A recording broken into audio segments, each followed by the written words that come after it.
Hindi cinema के शुरुआती दौर में बहुत से ऐसे गुमनाम कलाकार हुए जिन्होंने अपना काम बहुत शानदार तरीके से किया और वक्त के साथ कहीं गुम हो गए। जो कलाकार थोड़ा सा मशहूर हो गए उन्हें तो लोग फिर भी याद कर लेते हैं, लेकिन जिन्होंने जरा कम लेकिन अच्छा काम किया उन्हें याद करने वाला आज शायद ही कोई हो।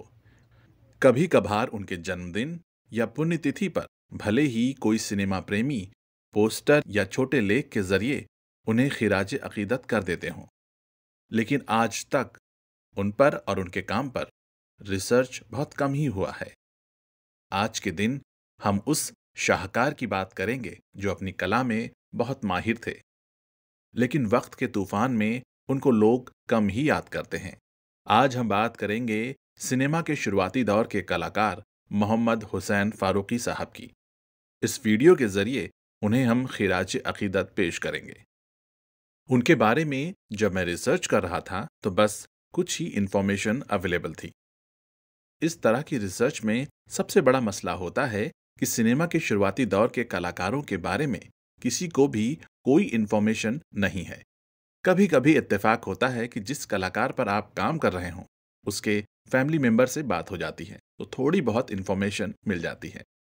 मोहम्मद हुसैन फारूकी की पैदाइश 17 अगस्त 1915 को राजस्थान के झुंझुनू शहर के मोहल्ला पीरजादगान के एक धार्मिक परिवार में हुआ था। उन्होंने अपनी बुनियादी पढ़ाई लिखाई अपने वालिद साहब यानी कि अपने पिताजी हाजी मुनीरुद्दीन से घर पर ही हासिल की। बचपन में ही उन्होंने गाना गाना शुरू कर दिया था, लेकिन अपनी जवानी में फारूकी साहब ने संगीत में सक्रिय रूप से भाग लेना शुरू कर दिया। उनका झुकाव हमेशा से संगीत की दुनिया की तरफ ही था। अपने स्कूली दिनों के दौरान उन्होंने राजस्थान में विभिन्न मंच कार्यक्रमों में गाना गाना शुरू कर दिया था। हालांकि उनके वालिद साहब उनके गाना गाने के सख्त खिलाफ थे।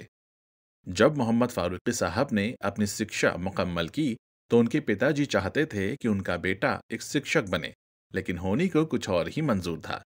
उन्होंने अपनी मंजिल एक फिल्म स्टूडियो में देखी।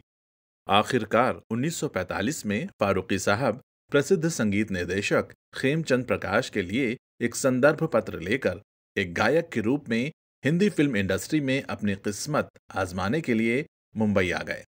मुंबई में उन्हें जानने वाले एकमात्र व्यक्ति आजाद फारूकी थे, जिनके साथ फारूकी साहब कुछ वक्त के लिए पुराने खार में रुके थे। 1 साल तक संघर्ष करने के बाद खेमचंद प्रकाश ने फारूकी से अपने घर पर मिलने के लिए बुलाया। जब फारूकी साहब वहां पहुंचे तो मशहूर गायक और अभिनेता के.एल. सहगल साहब भी मौजूद थे। खेमचंद प्रकाश ने उन्हें सहगल साहब से मिलवाया और उन्होंने फारूकी साहब से एक गाना गाने की इल्तिजा की। उन्होंने सहगल साहब की फरमाइश पूरी की और उन्हीं की लोरी सोजा राजकुमारी सोजा उनके सामने गाया। ये सुनने के बाद सहगल साहब बहुत प्रभावित हुए और उन्होंने कहा, तुम्हारी आवाज में कुछ नयापन है। ये मोहम्मद हुसैन फारूकी के लिए रणजीत मूवी टोन के साथ मासिक वेतन पर अनुबंध पाने के लिए पर्याप्त था। कुछ वक्त बाद उन्हें सह गायक के रूप में पहली फिल्म मिली, लेकिन फारूकी साहब को असली सफलता 1947 में मिली। ये उनके संगीत करियर के लिए एक सुनहरा साल था। इस साल उनकी फिल्में छीन ले आजादी, दुनिया एक सराय, लाखों में एक और पहली पहचान रिलीज हुई। उनके गाए हुए सभी गानों को खूब पसंद किया गया।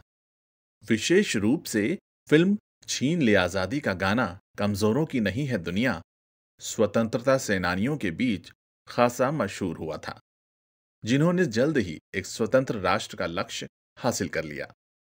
एक और गाना जिसने फारूकी साहब को बुद्धिजीवियों और मजदूर वर्ग दोनों का चहेता बना दिया, वो था फिल्म दुनिया एक सराय का गाना एक मुसाफिर आए बाबा एक मुसाफिर जाए। 1948 के फिल्म के भजन जय हनुमान और फिल्म मिट्टी के खिलौने के भजन इस खाक के पुतले को जनता ने खूब सराहा था। उनकी अगली 2 फिल्में भूल भुलैया 1949 और अलख निरंजन 1950 भी खासी मकबूल रहीं। फारूकी साहब उन गायकों में से एक थे जो बिना किसी औपचारिक संगीत प्रशिक्षण के सफल हुए थे। साल 1950 के आखिरी महीने चल रहे थे। फारूकी साहब के वालिद साहब बहुत बीमार पड़ गए और उन्हें तुरंत घर आने का पैगाम भेजा गया। अपनी तमाम सफल फिल्मों के बावजूद फारूकी साहब को बंबई छोड़नी पड़ी और उसके बाद वो कभी दोबारा गाना गाने के लिए वापस नहीं आए। उन्होंने अपनी बाकी जिंदगी समाज की सेवा में बिताई। 8 फरवरी 1990 को मोहम्मद फारूकी 75 साल की उम्र में इस फानी दुनिया से हमेशा के लिए रुखसत हो गए। मोहम्मद हुसैन फारूकी की कहानी आपको कैसी लगी? हमें कमेंट बॉक्स में जरूर बताइएगा।